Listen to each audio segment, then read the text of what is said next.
Radhe Radhe everyone, आप सभी को जन्माष्टमी की हार्दिक शुभकामनाएं मेरे परिवार की ओर से। जन्माष्टमी के दिन पूजा कैसे की जाती है तो पूरी विधि इस वीडियो में मैं आप सबके साथ शेयर करने वाली हूँ। शाम के 5 बजे के समय जिस जगह आप जन्माष्टमी की पूजा करने वाले हैं उस जगह को अच्छे से आप तैयार कर लें, जैसे आपका मन है उस हिसाब से फूल वगैरह से, गुब्बारों से। मैंने यहाँ पे चौकी तैयार कर ली है, पटा बिछा लिया, उसके ऊपर मैंने पीले कलर का कपड़ा बिछाया है और नीचे जो है ना मैंने हल्दी से उस जगह को लीप लिया था। गाय के गोबर से भी लीप सकते हैं, गाय का गोबर नहीं है तो आप हल्दी से उस जगह को जरूर लीप लें, क्योंकि हल्दी जो है ना बहुत शुभ होती है। हर शुभ कार्य में हल्दी का यूज किया जाता है। कांसी की मैंने एक बड़ी सी बर्तन ले लिया है, आप चाहें तो परात का यूज कर सकते हैं, कटोरे का यूज कर सकते हैं। उसमें स्वास्तिक बनाया है और एक तुलसी दल मैंने नीचे रख दिया है। इसके बाद आपको क्या करना है, खीरे लेने हैं। तो मैंने यहाँ पे 2 खीरे ले लिए हैं। आप बहुत सारे फल ले सकते हैं, लेकिन खीरा लेना बहुत जरूरी होता है क्योंकि भगवान कृष्ण का जन्म खीरे से करवाया जाता है। तो आप मैंने यहाँ पे 2 खीरे ले लिए हैं और जो आपके लड्डू गोपाल है ना, उनके जितने भी वस्त्र श्रृंगार आपने किया हुआ है वो सब जो है ना आपको इस तरह से निकाल देना है। तो मैं सब कुछ जो है ना निकाल दूंगी और इन खीरों के बीच में, तुलसी दल के बीच में जो है ना मैं यहाँ पे प्रभु को इस तरह से सुला दूंगी। आप चाहे तो खीरे के अंदर भी भगवान को रख सकते हैं, बहुत सारे लोग रखते हैं, लेकिन मैं तो इसी तरह से करती हूँ जैसे इस वीडियो में आपको बता रही हूँ। तो इस तरह से जो है ना 5 बजे के समय मैं भगवान को खीरों के बीच में सुला देती हूँ, बहुत सारे फल रख देती हूँ और ऊपर से जो है ना फूलों से जो है ना पूरा आपको ढक देना है कि कहीं से जो है ना यहाँ पे भगवान जो है ना दिखाई नहीं देने चाहिए। लेकिन एकदम ऐसा बिल्कुल बंद मत कर देना, वरना भगवान को सांस लेने में दिक्कत होगी ना। तो इस तरह से रखना कि मतलब सांस प्रॉपर आती रहे। इसको आप चाहें तो किसी कपड़े से भी ढक सकते हैं, पीले कलर के। मैं यहाँ पे डलिया का यूज कर रही हूँ क्योंकि बांस वंश वृद्धि का सूचक होता है और यहाँ तो भगवान कृष्ण का जन्म होगा तो बांस बहुत शुभ माना जाता है, इसलिए मैंने बांस की डलिया से इसको पूरा ढक दिया है। साइड में आपको क्या करना है, 5 बजे के समय एक दीपक जला देना है घर में। जिस दिन भगवान का जन्म होता है उस दिन अगर आप अपने घर में दीपक जलाते हैं तो पूरे साल भर आपके घर में उजाला रहता है, किसी प्रकार की कोई दिक्कत नहीं आती। और अखंड दीपक तो घर में जलाना और बहुत ज़्यादा शुभ माना जाता है। तो मैंने यहाँ पे साइड में जो है ना दीपक जला दिया है। 12 बजे तक इस दीपक को जलते रहना चाहिए। ऐसा कुछ करना कि बड़ा सा कोई दीपक ले लेना। अगर आपके पास घी पर्याप्त नहीं है ना तो आप तिली के तेल का भी जला सकते हैं, लेकिन दीपक आप जरूर जलाना, बहुत अच्छा होता है दीपक जलाना। तो मैंने यहाँ पे दीपक जला दिया है। इससे बहुत सारी जो आपकी घर की समस्याएं होती हैं वो खत्म हो जाती हैं अखंड दीपक जलाने से। इसके बाद क्या करना है, हम आपको डायरेक्ट अब 12 बजे रात में मिलेंगे। तो 12 बजे रात में आपको क्या करना है, जैसे ही घड़ी की सुइयां 12 बजे पर पहुंच जाए ना तो शंख बजाकर भगवान का आपको जन्म करवाना है। बांसुरी भी आप बजा सकते हैं, नहीं है बांसुरी और शंख नहीं है तो आप ताली बजाकर जो है ना इस तरह से भगवान का आप जन्म करवाएं। लेकिन बांसुरी बजाना बहुत शुभ होता है। अगर आपको शंख बजाना आता है तो आप शंख भी बजा सकते हैं। 12 बजे जो है ना भगवान का इस तरह से आप जन्म करवाएं, फूल वगैरह सब हटा दें। और खीरा काटा जाता है, तो खीरा आपको कैसे काटना है, रुपया से काटना है। आप चाहें तो चांदी के सिक्के से भी कट कर सकते हैं, आप चाहें तो जो नॉर्मल 1 रुपए का कॉइन होता है उससे भी काट सकते हैं। तो इस तरह से जो है ना जो डंडी वाला भाग होता है ना वो काटा जाता है। तो देखिए इस तरह से काटना है और जो छोटा वाला भाग है इसी तुलसी के अंदर गाड़ा जाता है। तो रात में तो तुलसी छुई नहीं जाती ना, तो सुबह के समय इसे तुलसी की जड़ के अंदर इसको गाड़ देना। और बाकी जो खीरा है ना इसे आप प्रसाद के रूप में सबको बाद में बांट सकते हैं। अब कराएंगे हम अभिषेक। भगवान को स्नान कराया जाता है। जन्म के बाद आपने देखा होगा आपके घर में छोटे छोटे से बच्चे हुए होंगे, सबको नहलाया जाता है। तो भगवान को हम नहलाएंगे।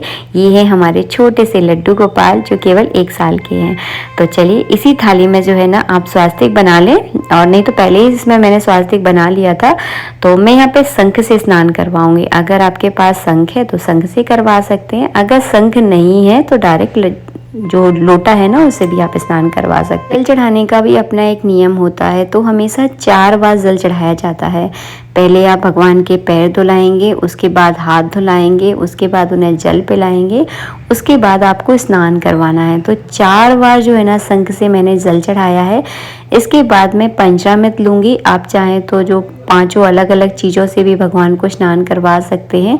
मैंने पंचामृत साथ में बना लिया था, तो मैं जो है ना पंचामृत से इस तरह से स्नान करवाऊंगी। स्नान करवाते समय आप चाहें तो गोपाल सहस्त्रनाम का पाठ कर सकते हैं, अगर आपको कंठस्थ है। अगर नहीं है तो श्री हरि के कोई भी मंत्र का जो है ना मन में जाप आप कर सकते हैं। जन्माष्टमी एक ऐसा दिन है, अगर इस दिन जो है ना आप गोपाल सहस्त्रनाम का पाठ करते हैं, जप करते हैं, तो अनंत गुना फल जो है ना आज के दिन आपको प्राप्त होता है। जन्माष्टमी का व्रत एक ऐसा व्रत है कि साल भर की जितनी भी एकादशियों का व्रत करने से जो फल हमें प्राप्त होता है, वो केवल जन्माष्टमी का व्रत करने से हमें फल प्राप्त हो जाता है। तो जन्माष्टमी का व्रत बहुत ही उच्च श्रेणी का व्रत जो है ना माना जाता है। तो आप हो सके तो आप जन्माष्टमी का व्रत ज़रूर करें। आप चाहेंगे तो इस पर मैं वीडियो बना दूंगी, अगर आप चाहते हैं कि जन्माष्टमी का व्रत किस प्रकार किया जाता है। मैंने यहाँ पे भगवान को स्नान करवा दिया है, अंग पोषण कर दिया है। हल्के हल्के हाथों से आपको अंग पोषण करना है। और ध्यान रखिए, कोशिश कीजिएगा कि जब आप भगवान को स्नान कराएं, उन्हें स्पर्श करें, तो आपका अंगूठा जो है ना भगवान पर नहीं लगना चाहिए, क्योंकि अंगूठा लगना शुभ नहीं माना जाता। कोशिश कीजिएगा, ऐसा नहीं है कि अंगूठे के चक्कर में आप भगवान को ही गिरा दें। अगर नहीं कर पा रहे हैं तो लगा सकते हैं, अगर हो जाए तो कोशिश कीजिएगा कि अंगूठे का यूज़ ना करें। इसके बाद मैं यहाँ पे भगवान को लंगोटी मुझे अच्छी लगती है पहनाना, तो मैं यहाँ पे पीले कलर की लंगोटी पहना रही हूँ। और जन्माष्टमी के दिन भगवान के लिए आप नई पोशाक ज़रूर लेकर आएँ। जो कलर आपको पसंद है, जैसा आप चाहते हैं, आप घर में भी बना सकते हैं। तो यहाँ पे लड्डू गोपाल को जो है ना मैं यहाँ पे पीले कलर की पोशाक पहना रही हूँ। ये पोशाक नई नहीं है, ये तो बहुत पुरानी पोशाक है, लेकिन मैं आपको जन्माष्टमी का वीडियो डेमो की तरह बनाकर दिखा रही हूँ कि मैं किस तरह से पूजा करती हूँ, हमारे पंडित जी किस तरह से पूजा करते हैं। तो यहाँ पे मैंने भगवान को जो है ना यहाँ पे तैयार कर लिया है। गले में माला, हाथों में कंगन, पैरों में पायल, जैसा आप श्रृंगार करना चाहते हैं उस हिसाब से ठाकुर जी को आप खूब अच्छे से मन से सजाएं। और एक बात हमेशा अपने दिमाग में रखें कि ठाकुर जी को सुंदर बना, आप कितना भी कोशिश कर लीजिए कि ठाकुर जी को जैसा सजना होता है ना वो वैसे ही सजते हैं। आप उन्हें अपने हिसाब से जो है ना कभी नहीं सजा सकते। ये आप जब भगवान को सजाओगे ना तब इस बात को बहुत अच्छे से महसूस कर पाओगे। जन्माष्टमी पर भगवान के जन्म के बाद झूले में जो है ना भगवान को विराजमान करके उन्हें झुलाया जाता है। तो अगर आपके पास झूला है तो झूले में उनको बैठा लीजिए। अगर नहीं है झूला तो इस तरह की बांस की डलिया को आप पालना बनाकर भी भगवान को झुला सकते हैं। बांस बहुत शुभ माना जाता है और श्री कृष्ण का जन्म होने के बाद इसी बांस की डलिया में उन्हें बैठाला गया था, लेटाया गया था। तो इस तरह की बांस की डलिया बहुत शुभ होती है। इस तरह का इसको पालना बोलते हैं। गांव में आपने अक्सर देखा होगा छोटे छोटे बच्चे जो है ना इसी बांस की डलिया में अक्सर आपको झूलते हुए नजर आ जाएंगे। तो मैंने जो है ना अपने हिसाब से इसको अच्छे से बांध दिया है ताकि ये बिल्कुल गिरे नहीं। और इसमें सबसे पहले आपको इसमें स्वास्तिक बनाना है हल्दी से। आपने अक्सर अपने घर में भी देखा होगा जब किसी बच्चे को पालने में बिठाला जाता है ना तो झूले का पूजन किया जाता है, उसे पूजना बहुत ज़रूरी होता है। तो मैंने यहाँ पे हल्दी चावल से इस झूले को पूज दिया है। उसके बाद इसमें कपड़ा बिछा दिया है। आप चाहें तो फूल भी रख सकते हैं, वो आपकी मर्ज़ी है। और पालने में हम अपने कृष्ण जी को विराजमान कर देंगे।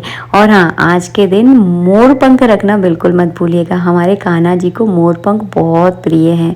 तो बस हमने अपने कान्हा जी को बिठाल दिया है। आप माला भी पहना सकते हैं, लेकिन यहाँ पे इतनी जगह नहीं थी कि कान्हा जी को मैं माला पहना सकूं, क्योंकि फिर बहुत ज़्यादा हौच पौच मच जाती ना। अगर जगह है तो आप फूल चढ़ा सकते हैं और भी अपने हिसाब से खूबसूरत इस जगह को बना सकते हैं। पूजा में सबसे ज़रूरी चीज़ होती है तुलसी दल। तुलसी दल को चढ़ाना बिल्कुल ना भूलें, क्योंकि हमारे लड्डू गोपाल को तुलसी बहुत प्रिय है। तो तुलसी दल आपको ज़रूर चढ़ाना है, उनके पास आपको तुलसी रखनी है। इसके अलावा जो है ना छोटे छोटे से खेल खिलौने बच्चे के जन्म पर जो है ना भगवान के ऊपर जो है ना उल्लाए जाते हैं। बाद में खेल खिलौनों को आप अपने घर के आसपास के जो भी बच्चे हैं, अगर आपके घर में बच्चे हैं तो उनको जो है ना बाद में आप दे सकते हैं, क्योंकि ये जन्म उत्सव का त्योहार है, तो इस दिन छोटे छोटे बच्चों को आप खिलौने ज़रूर ज़रूर बांटें। उसके बाद जो है ना भगवान को पालना झुलाया जाता है। नंद के आनंद भयो जय कन्हैया लाल की, हाथी देनी घोड़ा देनी और देनी पाल की। तो यहाँ पे जो है ना पूरे परिवार के साथ आपको मिलकर जो है ना कान्हा जी को झूला झुलाना है। घर का हर सदस्य जो है ना कान्हा जी को झूला झुलाते हैं और आज के दिन जो है ना कान्हा जी के चेहरे पर अलग ही रौनक होती है। इसके बाद जो है ना आपको भोग लगाना है। भोग लगाने में भी बहुत सारे लोगों को कन्फ्यूज़न होती है, तो मैं आपको एक बात बता दूं, जन्माष्टमी के व्रत में अन्न खाना निषेध होता है, अन्न नहीं खाया जाता है, ना अन्न से बनी हुई कोई भी चीज़ का भोग लगाया जाता है। तो रात के 12 बजे तो वैसे भी अगर आपका व्रत भी नहीं है तब भी अन्न खाना निषेध है, तो आप इस व्रत में अन्न बिल्कुल भी ना खाएं। बहुत सारे लोग क्या करते हैं 12 बजे के बाद पूजा करने के बाद भोजन कर लेते हैं, तो वो बहुत गलत तरीका है। अन्न आपको बिल्कुल नहीं खाना है और ना अन्न का भोग लगाया जाता है। तो यहाँ पे गुड़ मेवा का मैंने पाक बनाया है, धनिया की पंजीरी बनाई है, पंचामृत बनाया है और फल रखे हैं और खीरा बहुत ज़रूरी होते हैं, तो खीरा भी आप खा सकते हैं। जिन चीज़ों का भोग लगाया जाता है वही चीज़ों से जो है ना व्रत को पूर्ण किया जाता है। इसके बाद जो है ना आपको आरती करनी है, तो पूरे परिवार के साथ मिलजुल कर आप आरती ज़रूर करें। आरती करने के बाद जो है ना आपको घर में बांसुरी ज़रूर बजानी है। तो रात के 12 बजे जो है ना जब भगवान का जन्म होता है उस समय भी बांसुरी बजाई जाती है और आरती करने के बाद भी जो है ना आपको बांसुरी बजानी है। अगर आपके घर में कोई छोटा बच्चा है तो आप उससे बांसुरी बजवा सकते हैं। अगर कोई छोटा बच्चा नहीं है तो आप भी उस बांसुरी को बजा सकते हैं। पुरानी जो बांसुरी होती है उसे आप किसी छोटे बच्चे को दे दें खेलने के लिए, और नई बांसुरी जो है ना हर साल लाई जाती है। हमारे कान्हा जी को गाय बहुत प्रिय है, तो मैंने यहाँ पे छोटी सी गाय भी रख दी है और बहुत सारी टॉफ़ी बिस्किट्स वगैरह आप रख सकते हैं। बाद में उन बच्चों को जो है ना दे दीजिए, क्योंकि बच्चे अगर खुश हो जाते हैं तो हमारे कान्हा जी भी खुश हो जाते हैं। और इस तरह से जो है ना जन्माष्टमी की पूजा की जाती है। अब आप लोगों के मन में कन्फ्यूज़न होगी कि पूजा के बाद कान्हा जी को ऐसे ही छोड़ देना है, फिर बाद में क्या करना है। तो कान्हा जी को जो है ना आज के दिन पालने में ही सुलाया जाता है। राधे राधे, जय श्री राधे।